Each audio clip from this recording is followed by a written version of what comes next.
What moment are you gonna take with you from this trip, and and it's gonna get you through the next few weeks thinking about it? So for me, it's that moment when I was mentioning earlier.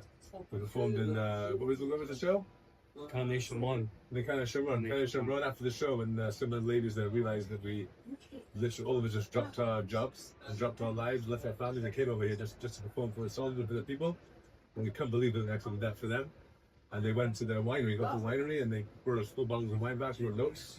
Wait a minute. So that wasn't from like the community, that they just these women went and took their own wine. I think they're bought it. I think they work in the winery, and they brought wine from the winery. That's really nice. Very nice, yeah. I think for me it was the explosion. You know, of the show. The boom, the whole shaking.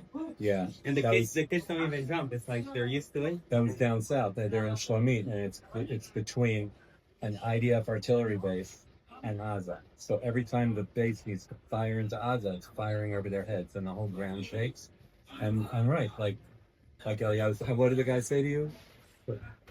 You're all right? Was that? Yeah, well, I was standing back. I was videotaping the Sam's show, and all of a sudden I feel the concussion behind me, and this guy sitting next to his little child looks at me and goes, "You're fine."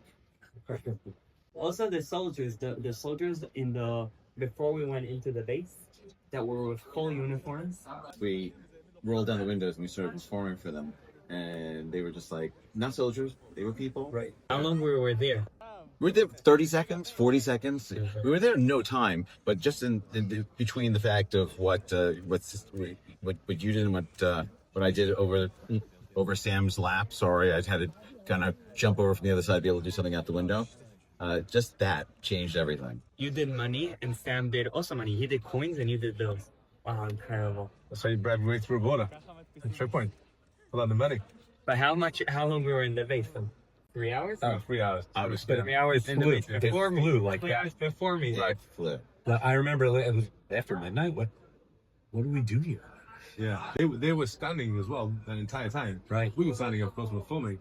But everyone was just standing and watching magic for 3 hours. They have the best energy. But before we got there, they're sitting in a circle, Yeah. and they're just kicking around a soccer ball in a circle, whacking it off their legs, catching it on their heads. Yeah. And it was, and they're going around, and then other people were just hanging out, and then all of a sudden, went over, started doing magic, and they just jumped. They all ran over, and it was the beginning, and then we all started doing the show. Can I tell you what my biggest fear is when it comes to magic? I'm gonna walk in to do a show, and people are gonna think it's babies. They're gonna like, what are we, 8 at a birthday party?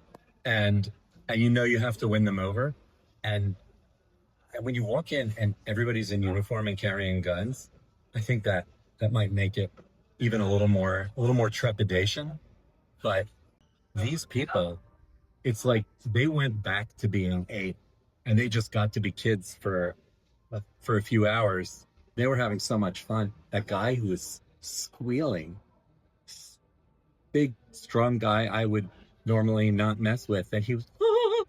It was the best good moment. Yeah. Every one of the shows we've done here is so different than when we're home, because you have to set up outside. You have to set up on a stage that's not meant to be performed on.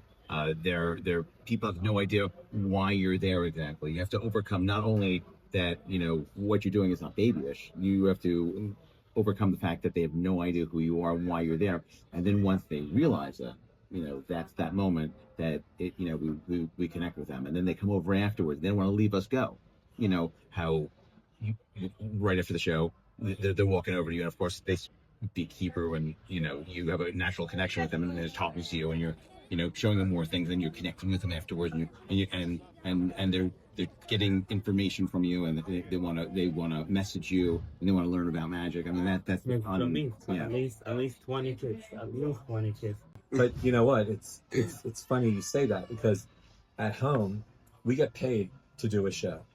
And I don't think any of us are cheap. And if we walk in and the stage isn't set up the way we agreed, we could walk out. I don't think any of us would ever do it, but we could walk out. And if we don't have the sound system we're supposed to have, if anything is going to make it not the best show possible, that it would be bad for our reputation to perform it, we come here and we're doing this we're volunteer. We're doing this because we want to make a difference. And we walk in and they say, yeah, you're not going to be performing in the community center. You're going to be performing on that dirt soccer field right there. And we're like, okay, let's go do it. And I'm like, I'm not going to do these 2 tricks because I don't want them to get dirt all over them. But it's like our attitude going in is completely different than it is when we're performing at home.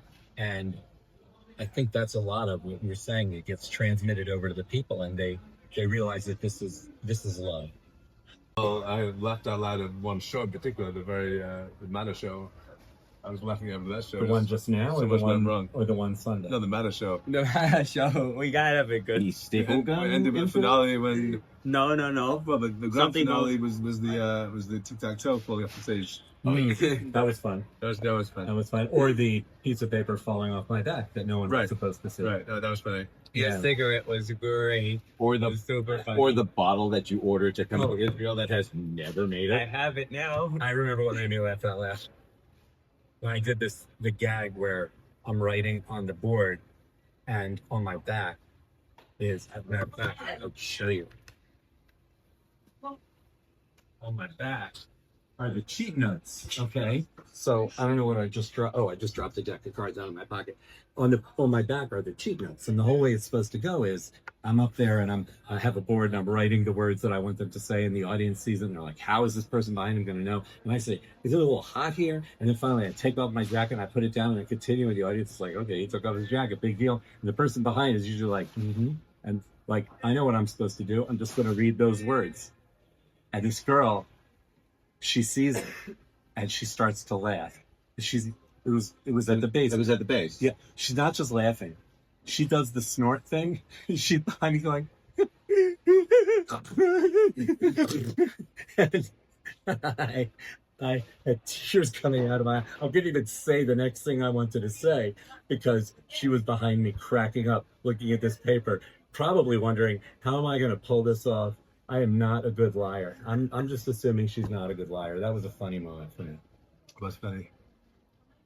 But for me, not necessarily a funny moment, but I think what got me last time and got me this time, the most impactful and meaningful part of this whole trip for me is after the shows when people come over to you and it hits them that well, you guys really came for us. You really came for us, and that all of a sudden they just show so much appreciation, and they're amazed. Mm-hmm. The show obviously is an amazing show. It's a great show, and the entertainment is amazing. But what's worth more, I think, is the fact that we just drop everything we're doing and come over there. And they appreciate it so much. It's so nice to see that. It really is. Even the taxi drivers, when we Right. go in, they're thanking us for being there. That's right. He was like, "Wow, come on, yeah, very good, yeah." Yeah, you know, we have an Airbnb, and it's not a commercial for Airbnb, but when you book an Airbnb, unlike any other thing that you would book, there's this one place where they say, tell us a little about yourself. You know, tell us about your trip, a more personal thing. So every time we've done this, I've always put in, I've written, we're magicians and we come to Israel and perform for people who are affected by the war. And I got the nicest response from our host this trip. And then she said, like, I work in PR. If you want to get in the newspaper, if you want to be covered in the media, please give me a call and I'll help you out. This is amazing what you're doing. So even like little things like that, they get an email notification from Airbnb that they rented their room. And you think they're thinking, good, I'm gonna make some money this week, and it's more like they were moved by what we were doing. Amazing. I think the soldiers much more appreciated this time because it's like people are not giving as much anymore. People forget to move on in life. It's like, no, there's a group that's still coming back, performing, giving in a week. Also, the soldiers, they're like, thank you so much, thank me so much, thank you so much. Right. They appreciate it. Right. It means to them. Yeah, we're not putting our lives on the line. We're We're just doing magic tricks. and they love it. Right.